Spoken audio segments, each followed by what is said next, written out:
I took up golf recently. I thought, I'd never play this game. Old man's game, never do it. But my kids play, so I want to play with them. So I go out, and I do really well. I go out on this one day, and I out-power by my instructor. I'm feeling really proud. The next day, I'm not feeling so proud. I keep putting the ball in the water again. I'm so frustrated. Put down another one. Put down another one. I don't care. I don't care what my score is. Let's do it. And finally, I was getting frustrated. He's going things like, ain't it a bitch? This is golf. And I'm going, bull. I said, you're a terrible instructor. I said, because I should at least be consistent at whatever shitty level I can achieve.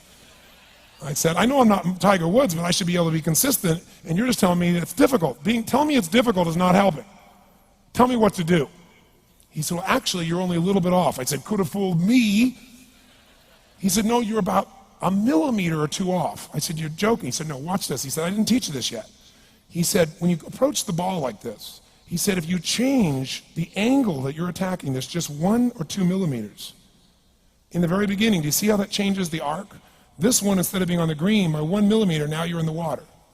1 millimeter over here, you're in the sand. And he said, and also you're hitting the ground by 1 millimeter sometimes. You're not stroking it, just 1 millimeter.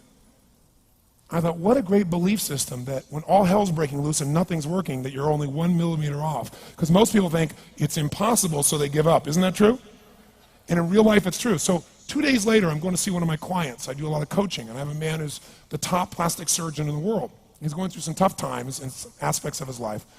But this is a guy that gets paid by Sultan of Brunei $1 million to fly over and do 3 people's faces. He is the #1 plastic surgeon in the world. He can make anyone who's ugly look spectacularly beautiful. He showed me pictures of a woman who's 84 years old. He made her look 40 and gorgeous, no exaggeration. But you know what? I'm waiting for him in his office, and he's still in surgery. So he's got a new book he's creating to teach other surgeons around the world. And I'm going through it, and it's got pictures of, the top 100 supposedly most beautiful women in the world's faces. And then men. I wasn't paying attention to that one. I just kept turning the pages, right? But I noticed something.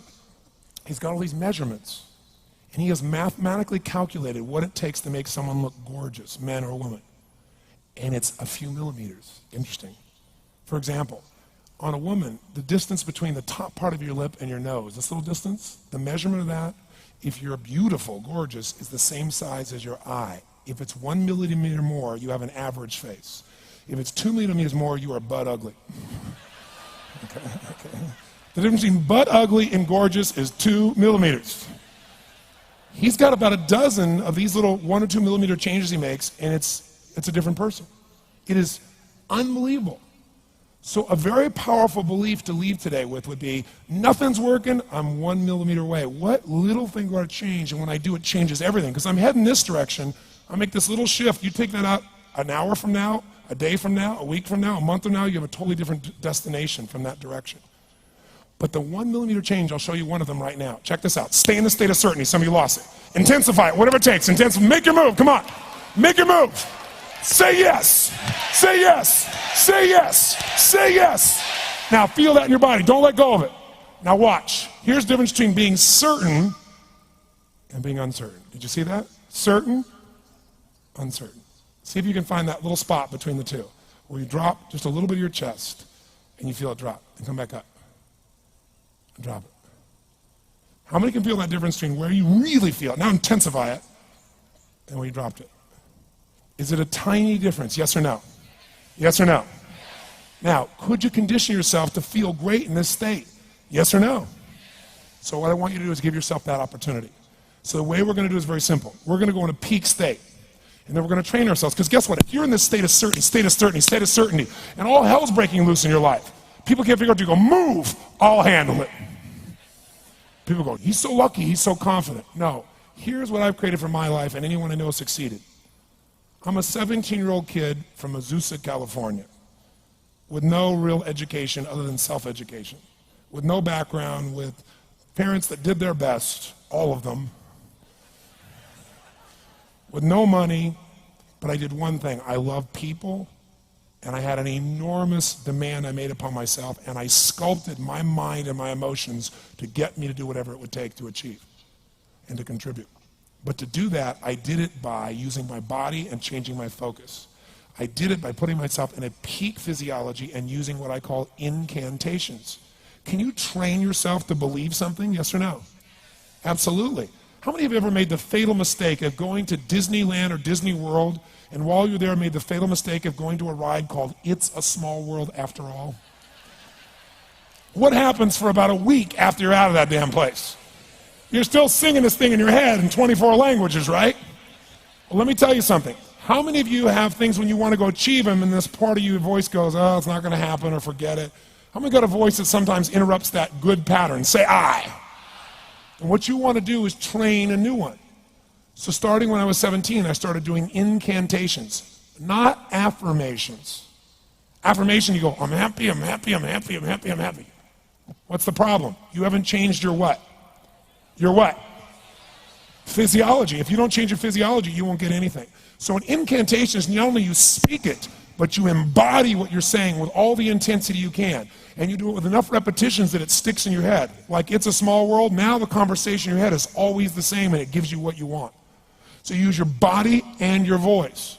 So 17 years ago, I started doing things. I was working for Jim Rohn, this speaker, and I was 17 years old. I had long hair, minestrone soup, acne on my face.